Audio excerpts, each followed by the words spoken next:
Hi everyone, it's Peter the Toit and Rob Moore again, and it's This Is Football, and we're saying it like it is. Welcome, Rob. Hi, Peter. How's it going? Excellent, man. Been a long time. Yeah. But transfer window season, you're dealing with the big clubs, the Chelseas and the Real Madrids and the Barcelonas and the AC Milans. You don't need time for me now. You make your money. Listen, and I won't ask you about any of the transfer news. We'll leave that for another time. Guys, before we start, please don't forget to like and subscribe. All your likes and subscribe keep us going. Rob, the topic today, and this topic has really come about from all the Twitter followers that talk to me, is Kaizer Chiefs. If you look at Chiefs in the last couple of seasons, or the history of Chiefs in the last X amount of years, they've been successful when they're with certain coaches and very unsuccessful with other coaches, and it's come in patches. Ted Dumitru, 2 league titles in a row. Mushin Ertugrul, no league titles but cups. Then Baxter coming in 2 league titles and another league title. It seems to be when they get the right coach, there's league titles. It's almost like a sporadic effect, more on the coach's side than on the club side. And if you look at Chiefs in the last couple of seasons in particular, and today we're going to focus on Chiefs. We'll look at Sundowns and Pirates in further episodes. But if you look at Chiefs over the last couple of seasons, they're definitely underachieving. They're fighting below their weight. And there's reasons for that. And that's what we want to go through those reasons. And I want to put a caveat in here to all you guys watching and listening out there. Rob and I love South African football. We're very experienced in South African football, and we want to see all our teams, and in particular the big 3, doing well in Africa.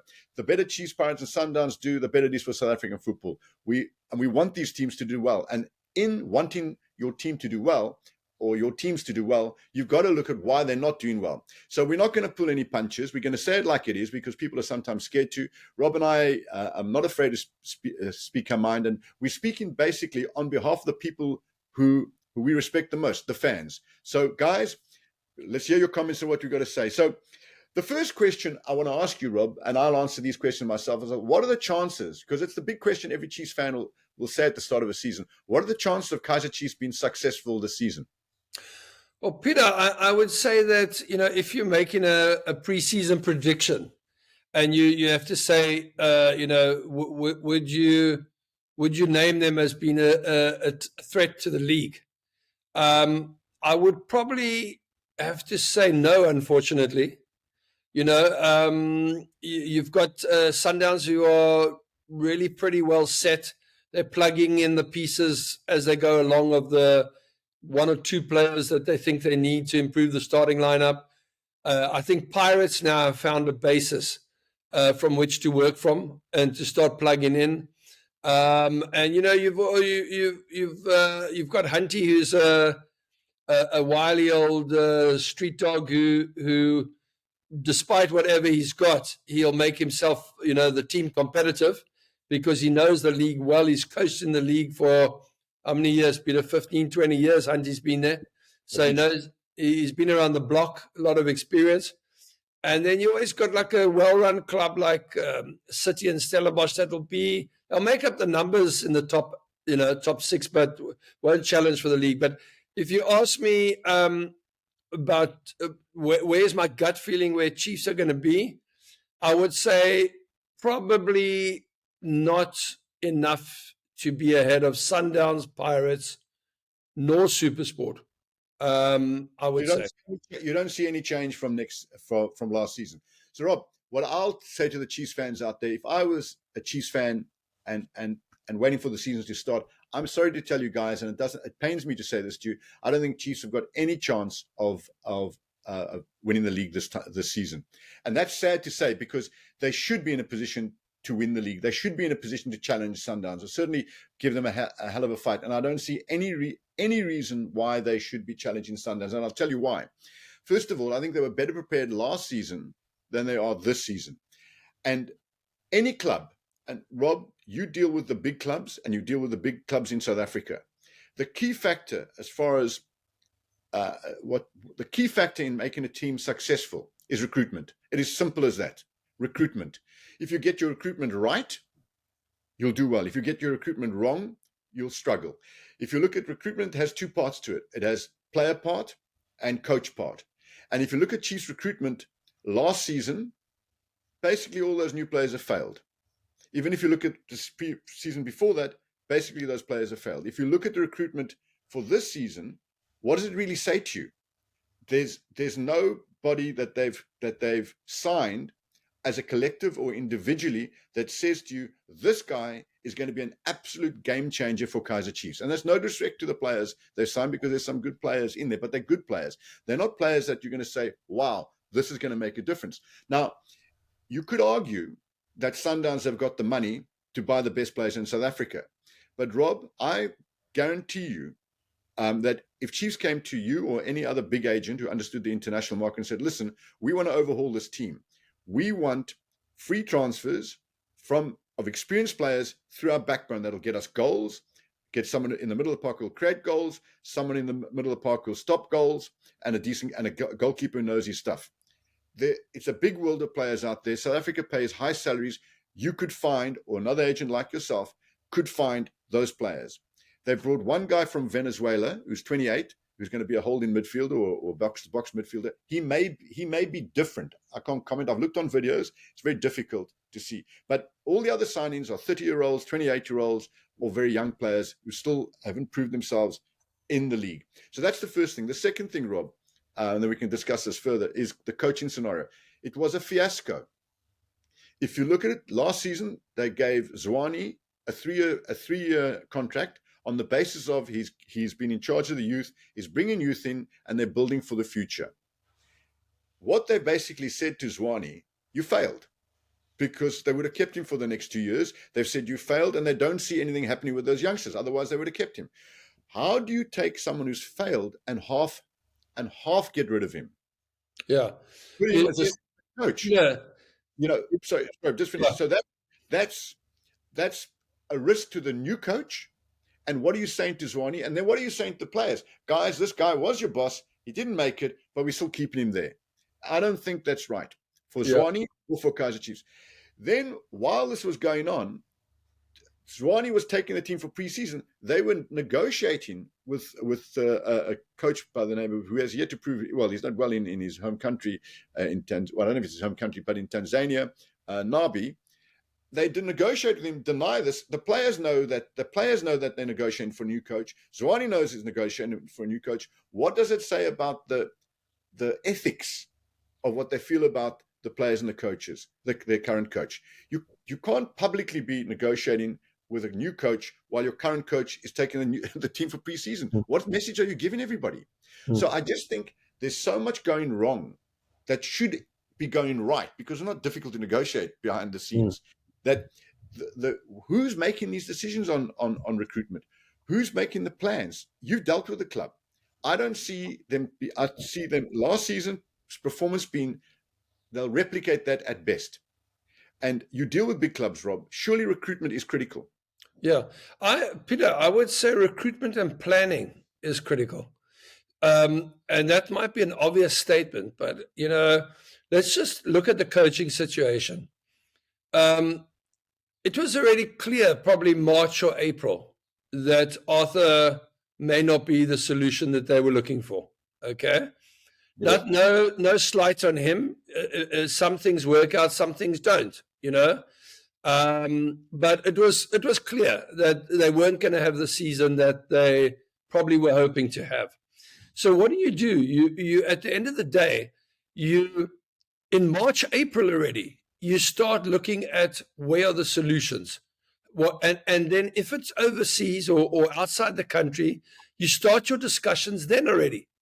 And what is the aim? The aim is that probably a week or 2 or 3 weeks before the end of the season, you know what coach you're going with, and you're giving him a runway of time to prepare his preseason, to contribute his opinion on what players need to be recruited, because he's had the chance to watch games that have happened during the season. If he's a foreigner on video, he would have watched, and he would have been able to pick up and say, I'm weak in that position. I need that. That's the profile of guy I need.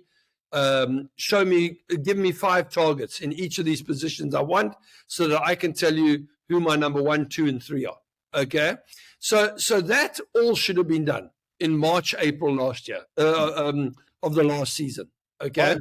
By who? Well, the decision to make the cull must be taken by the management of Kaizer Chiefs. Okay.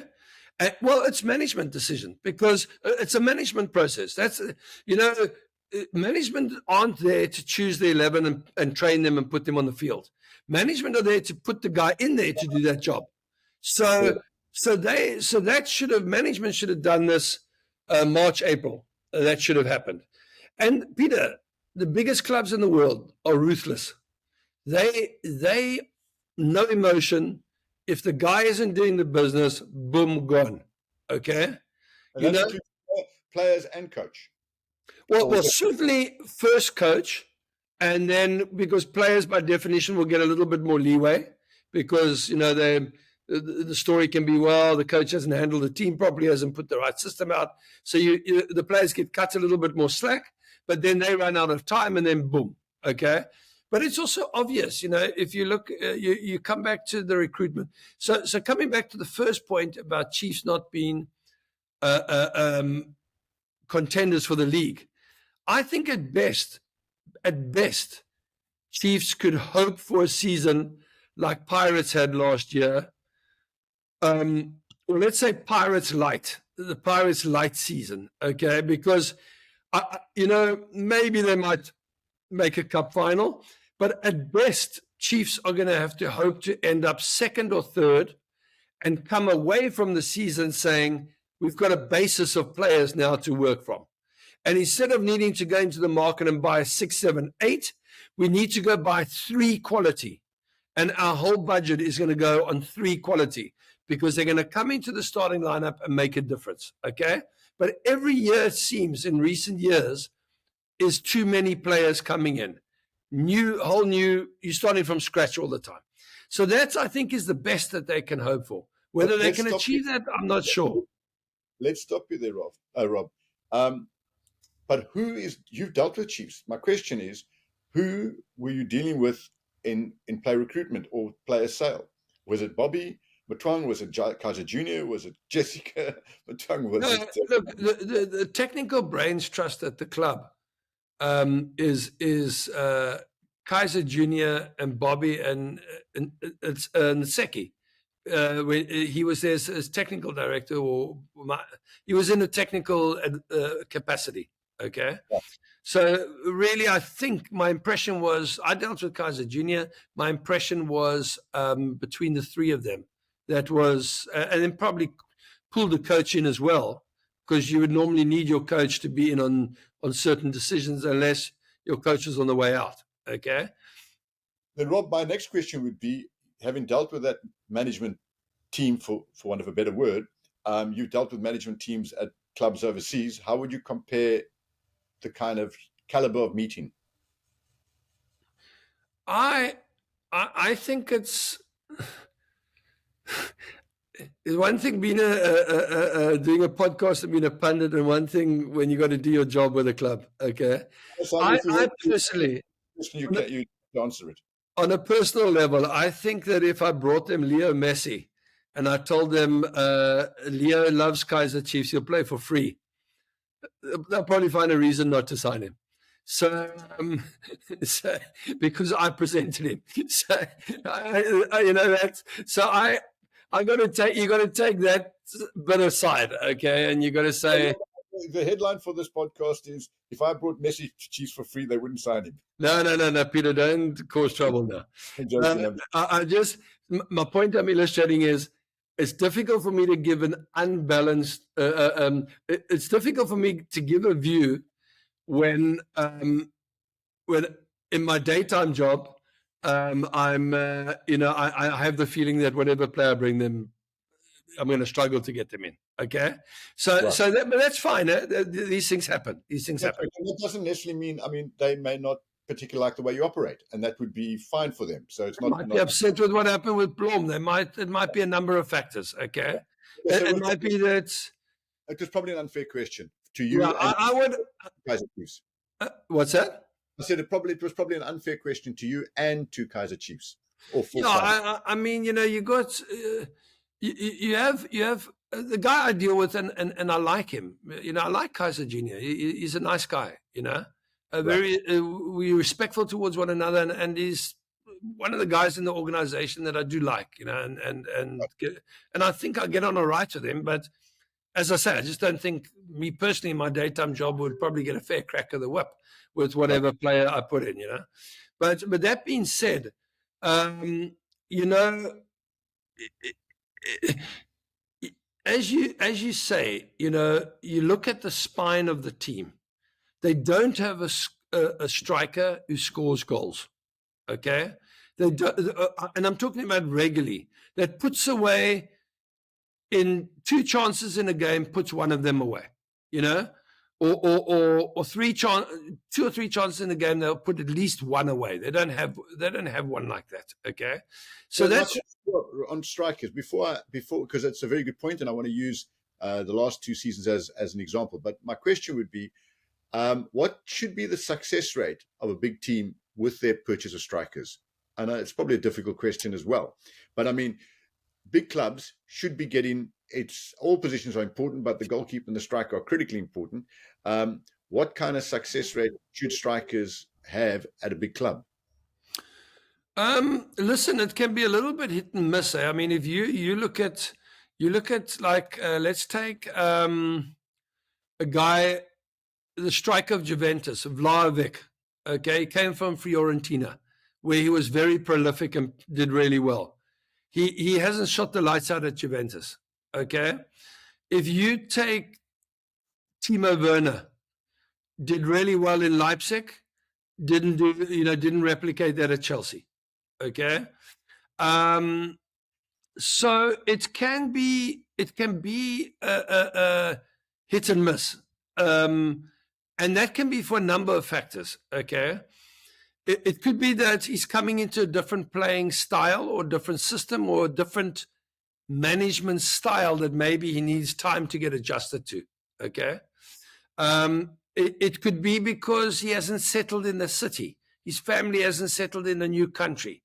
It can be a lot of different factors. Okay, so it's sometimes, I'm not really answering your question, I know. Yeah. But it is a little bit of hit and miss. But at some stage, you got to have a hit. And I don't think Chiefs have had a hit for a while in that position, is what I'm saying, Yeah. So the question is, obviously it's not easy being a striker at Kaizer Chiefs, but if you go back, Billiat was exceptionally successful in a Sundown side that was a very good side, and he had a great relationship with Castro and Dolly. Came to Chiefs, relatively successful initially, injury prone lifestyle. You can't really blame Chiefs for that because they paid big money in the salary point of view, but he just didn't deliver. Was it the environment at Chiefs? Is it too much of a drinking culture? Who knows? But certainly he didn't deliver. And if you look at last season, the 3 strikers they basically signed, Dupree, can't score goals. He's effective. I mean, his pace is an effective weapon, and he used it relatively well, and they used it relatively well. But it made Chiefs a slightly long ball team. But it was a source for their players to hit long and for him to get there. So, but it's not. But he's not a prolific goal scorer. So, will he ever be a number 9? No. Can he be a wide player? Possibly. Is he a Chiefs player? I'm not sure. So, I wouldn't call that a successful signing, but there's possibilities there. If you look at the big boy Caleb, not a chance. He's a decent PSL player at best. Can hold the ball up a little bit. For a big boy, he's not that strong in the air, not that quick. Struggle with injuries as well. Were they real injuries, or did he just lose his bottle? So, and he's certainly a good penalty taker. Most of his goals came from penalties. And they signed the Congolese guy, Sayin, I think the pronunciation is correct. Looks a better footballer, nice-ish left foot. His style is good. But again, a big boy, not that strong in the air. Holds it up a little bit. Maybe too early to be critical of him. Maybe this season he'll have a better season because he's got a bit of a football brain. So, we can hold on that one. But if you look at the signings they made, they've signed Ranga from Galants. If he's 30 years old, prior to Galants, he's been a journeyman kind of player in the lower ranks, never really scoring many goals. He got a decent goal ratio last season. But is that enough to get a move to a massive club like Kaizer Chiefs? He did relatively well in Africa. A 30-year-old, even what they're going to get a season or 2 out of him. If it's a quick adaptation he's got to make. So I would say, Peter, that this season really is recruitment is going to be analyzed. When we're sitting in 10 months' time, 11 months' time, it's really, this is the season they have to get it right. But again, you come back to the situation of Coach Nseki. Amazulu had Romain, who was the coach. That didn't work out. Then you make him technical director, but you make his assistant the head coach. All these things can't work, Peter. When something hasn't worked, chop, move on, new ones in. That's it. You can't be half married or half pregnant. Yeah. What did poor Zwane feel like? He's now talking to the players as an assistant coach. Yeah. You've got the guy who's taken his place was his technical director. Does he not feel that maybe the guy was stabbing him in the back? The relation. It's not a healthy situation from the get-go, in my opinion. It's just my opinion. I'm happy to be always proved wrong. It's great, but unless Nseki is a stopgap actually, and they just haven't said it, and it's a stopgap for this season while they look and plan better for next season. But the bottom line, this could be a wasted season for Kaizer Chiefs, and I hope not for the Chiefs fans. Obviously, we want this to be a good season, but the signs are. What is clear is that no matter, the Chiefs management has to relook at their recruitment. Buying 30-year-old players says 28 and 30-year-old players is they plug in a short-term gap. If they believe that in the next 2 years, their youngsters are going to make a major difference, that could be one of their solutions. But it seems like the youngsters that are coming into the team are not really, if you look at over the last few years, they're not really youngsters. Some of them are 24 and so on and so forth. But they need an environment where each year 2 or 3 young players who are 19, 20, 21 are coming through and making it. And that means that youth setup has got to have more experience maybe at the helm to ensure that these players are potential world-class players and they sell those players on, as which you mentioned before. But the bulk of the team have got to be there, like their team that won the league X amount of years, playing together for 3-4 years. And they're players that are Bafana quality player or players that could actually go play overseas, top quality like your Shabas, your Parkers, and so on and so forth, who can take the team to the next level. And if I look at the players that they've signed, I can't see a player that's going to take that team to the next level. And the players that are remaining, the ones that should have taken the team to the next level, your Dollys and your Billiats, failed. There's no discussion. They came in as big money. I give the club kudos for signing. They signed Dolly and they spent big money and they signed Billiat. It's not the coach. It's not the club's fault that Dolly and Billiat haven't performed to the level that has been hoped. They're quality players on past. They've got to be quality players in current. And if they can recapture their form, and the youngsters kind of sort of gain enough experience to actually to make this season their season. And if 1 or 2 of these 30-year-olds like Pulimbobe do better, sort of click for the team, then they've got a chance. But I think the Chiefs management have got to look at themselves and say they've been getting the recruiting wrong from a player point of view, and they've been fudging the coaching selection. And they've got to get that right. And they've got to become public on what their aims are. They've got to say, we want to win the league. And with this team, we believe we can win the league. It's complete silence on from the management of what they're trying to do. Management of big clubs have got to state to their fans what they expect from the team. And the question I would say to Kaizer and to Bobby and Kaizer Jr. is, are you backing this team to win the league? That's what you've got to say. If you're not backing the team to win the league, then you've got to say this is the first year of a 3-year plan because we will win the league in the 3rd year. That doesn't sound like a Real Madrid-Barcelona statement, by the way. So that's the first question you've got to ask the Chiefs management. But they own the team and they run the team. And they run that as a responsibility to the fans, the millions of fans. And they've got to come out and make that statement. They've got to explain the coaching situation and they've got to explain the player situation. They've got to put their heads on the block and say, this team will challenge for the league. We believe so. If it doesn't, they reassess the situation and say why. And they say the coach didn't perform. We gave him the budget. We gave him his players. All these players didn't perform. We're getting rid of them. We're going to be ruthless. Is that not how the big clubs I mean, big clubs, Man United's got Mourinho, didn't perform, gone. 100, Peter, 100%. And your fans want to hear confidence. I mean, if you're not coming out as management and you're being confident about your product, how do you expect your fans to be confident and buy into your product? So yeah, it's been a bit difficult from that perspective. They just it hasn't. They're not. You're not hearing the right sounds coming out. Um, Again, though, also, my question would be, how much of that recruitment was done before the management change? Okay, and at the time of Tseki is the coach now, right?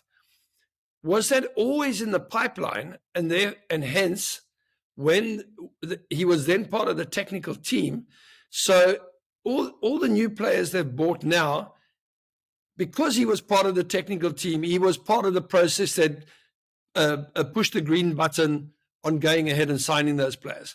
But what happens if Tseki wasn't the first choice, and they were trying to get another coach? Well, they were, by the way. Okay, but then they're recruiting without the new coach. Correct. So again, you've got a coach who's coming in who just has to make do with what's thrown on his lap without having had much input on yes, I like that. He's the profile I like. He's part of the game plan I want to play. Push the button, let's go for it.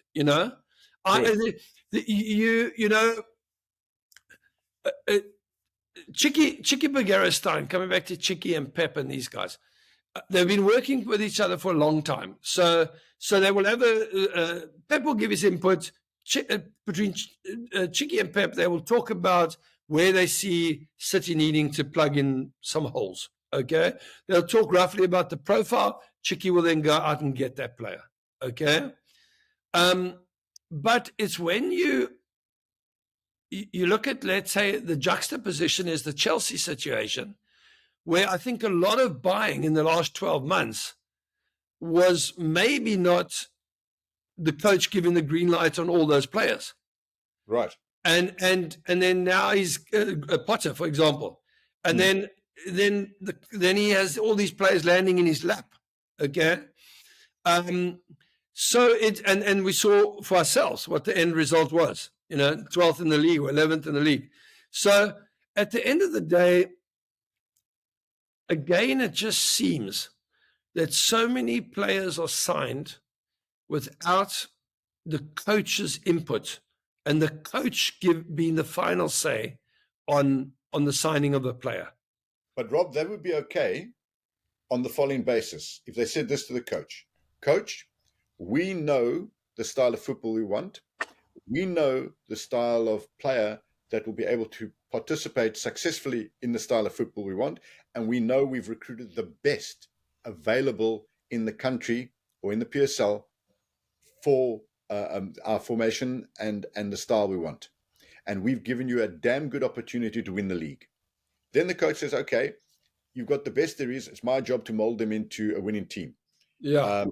And it looks like from the Chiefs' perspective, neither of those situations are there. The players were signed. They would have been signed without Nabi anyway. That's the first thing, if he could get the job. And they're certainly not world-class. They're not PSL world-class players. They're certainly not players they're not players that would walk into the Sundowns team. Yeah. And that's the big question. Or they're not players that could bring a different element that Sundowns wouldn't be able to handle. And then lastly... But even Peter, the question doesn't even need to be Sundowns at this point if it's a process. Yeah. But would they walk into the Pirates team? Yeah. Because that's now Pirates is number 2 in the country. Okay. Good point. So would they even be able to work? Because that's where Chiefs' next realistic step needs to be, to aspire to be at least the second best team in the country. Correct. And maybe Chiefs are able to say the following: Tseki, you were involved in all these players. This is your team. This is what you believe, along with us, can make Chiefs successful. Yeah. Time will tell. Yeah. Rob, I think it's been fantastic. Again, guys, this is not us having a go at Chiefs. Yeah. We know that a strong Chiefs is fantastic for the league. We need a strong Kaizer Chiefs. We want Kaizer Chiefs fans to be walking around smiling and happy, celebrating. We want that for all our teams in particular, but realistically, it'll always be the big three. This is an experienced and look at Chiefs on the behalf of the fans and being able to say what we believe is best for Chiefs and for the fans. So, guys, please give us your comments and send us likes and subscribes. And don't forget to tweet me what you thought about what we discussed in this. And if you think we left anything out, send further questions for Rob and myself and we'll address them. Thanks very much. And Rob, next time, Orlando Pirates. Good one, Peter. All the best. Cheers. All the best. You too. Cheers, guys.